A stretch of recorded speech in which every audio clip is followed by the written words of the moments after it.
Hello friends, welcome to my YouTube channel. आज मैं प्रतिशत का एक नेक्स्ट वीडियो लेकर आया जिसमें कॉन्सेप्ट है कि इनकम बराबर एक्सपेंडिचर प्लस सेविंग। ठीक है, कॉन्सेप्ट क्या है? इनकम बराबर एक्सपेंडिचर प्लस सेविंग। यदि किसी व्यक्ति की इनकम कितनी है? 80,000 है। ठीक है, किसी व्यक्ति की इनकम क्या है? 80,000 है। तो यदि वह व्यक्ति 80,000 इनकम है, कितनी इनकम है? 80,000। यदि कोई व्यक्ति उसमें से 60,000 खर्च कर देता है, कितना कर देता है? 60,000।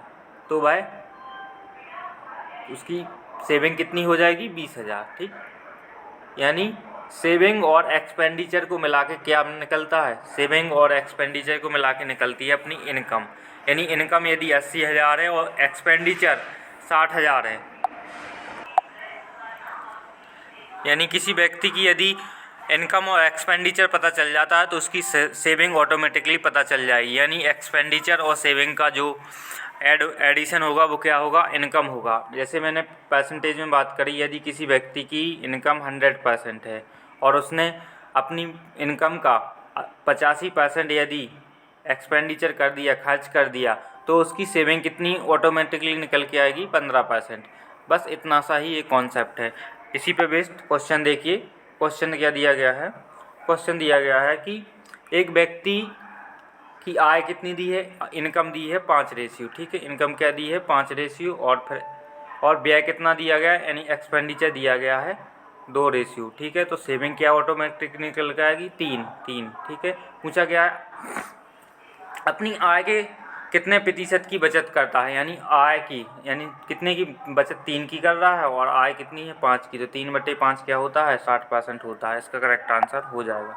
ठीक है, नेक्स्ट क्वेश्चन दिया गया है, मोनिका अपनी आय का 72% खर्च करती है। कितना करती है? 72% खर्च करती है। यदि उसकी आय में, यानी कि इनकम क्या है? इनकम है 100। ठीक है, क्या है? 100 है। ठीक है, और खर्च कितना कर दे रही है? 72 कर दे रही है। 72% खर्च कर दे रही है, तो सेविंग ऑटोमेटिकली क्या हो जाएगी? सेविंग हो जाएगी अपनी ऑटोमेटिकली 28। सेविंग क्या निकल के आएगी? 28।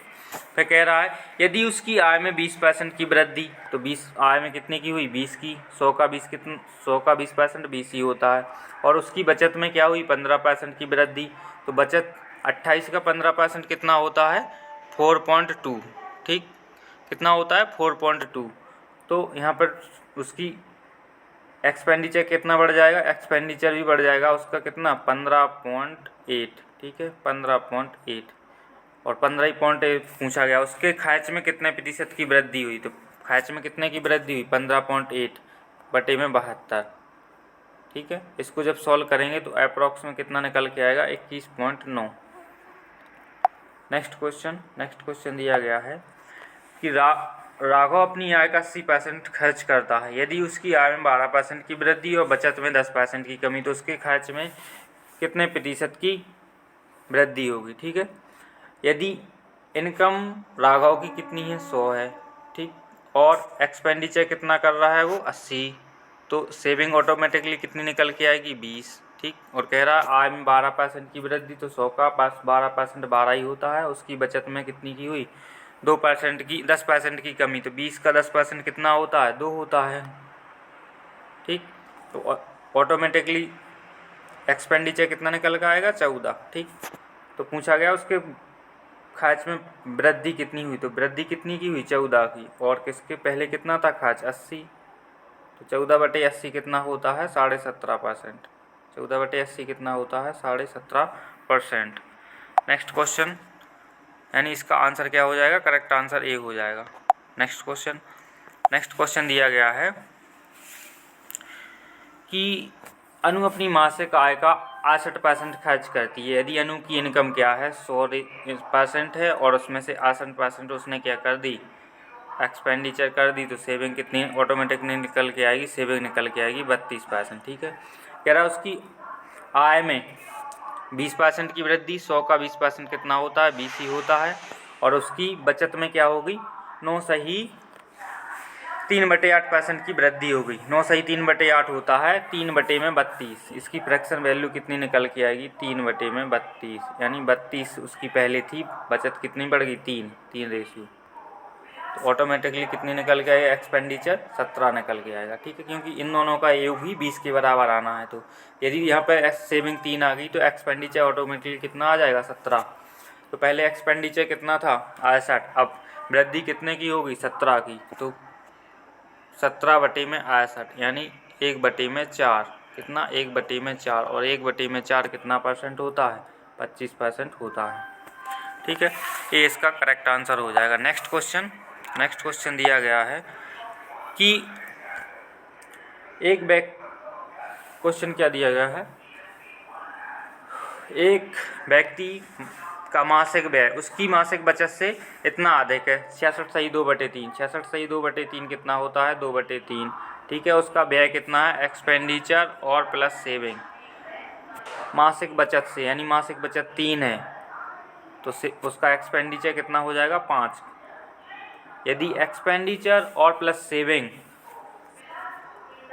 मिलकर क्या निकालते हैं, इनकम, तो इनकम कितनी आ जाएगी, 5। कहा गया है कि उसकी मासिक आय में 44% की वृद्धि होती है, तो 5 का 44% तो निकालना पॉइंट में जाएगा, तो इसलिए मैं क्या कर देता हूँ, 2 जीरो बढ़ा देता हूँ। क्या बढ़ा देता हूँ, 2 जीरो बढ़ा देता हूँ।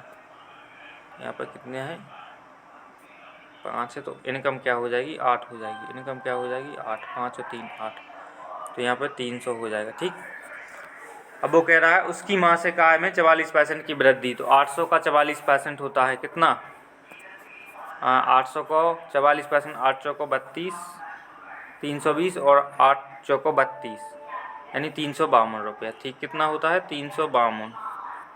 और उसके व्यय में क्या हो, 60% की वृद्धि। पहले 60% कितना था, पहले व्यय था 500 और उसमें 60% की वृद्धि यानी 300 का वृद्धि हो जाएगी। ठीक, तो सेविंग कितनी हो जाएगी, सेविंग हो जाएगी उसकी सिर्फ 52 रुपया। कितनी हो जाएगी, 52।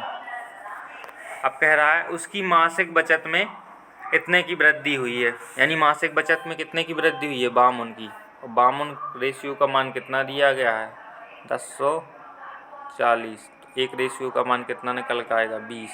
पूछा क्या है, उसकी आरंभिक व्यय कितना था, 500, 500 गुणे में 20 कितना निकल के आएगा, 10,000। ठीक, नेक्स्ट क्वेश्चन दिया गया है, राजू अपनी आय का 15% बचाता है, यानी उसकी इनकम थी 100। ठीक है, इसमें से उसने एक्सपेंडिचर प्लस सेविंग करी है उसने 15% की, तो एक्सपेंडिचर ऑटोमेटिकली कितना हो जाएगा, 85%। ठीक, फिर कह रहा है उसके वेतन में 18% की वृद्धि, तो प्लस का 18 हो जाएगा। फिर कह रहा है यदि उसकी बचत में 20% की वृद्धि, सेविंग कितनी थी, 15 का 20% कितना होता है, 15 का 20% होता है, ठीक, 3। 15 का 20% कितना होता है, 3। तो एक्सपेंडिचर ऑटोमेटिकली कितने की वृद्धि होगी, 15 की। अब वो कह रहा है यदि उसके वेतन में वृद्धि के बाद इतना का व्यय हुआ, वेतन में वृद्धि के बाद इतने का व्यय कितना का हुआ, 100 का, यानी 100 रेशियो का मान कितना दिया गया है, 100 रेशियो का मान दिया गया है 132/500। ठीक है, 132/500, तो एक रेशियो का मान कितना निकल कर आएगा, 1325। और पूछा क्या गया, वेतन में वृद्धि से पहले उसका बचत कितनी थी, 15 रेशियो, तो इसमें 15 रेशियो को गुणा कर दीजिए।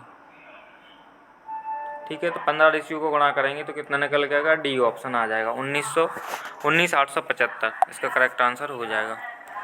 नेक्स्ट क्वेश्चन कहा गया है PQ की कुल मिलाकर 64,000 रुपये है वेतन। ठीक है, और P अपने वेतन का 60% और Q कितना करता है, 40%, और उनके क्या है, व्यय क्या है, समान है।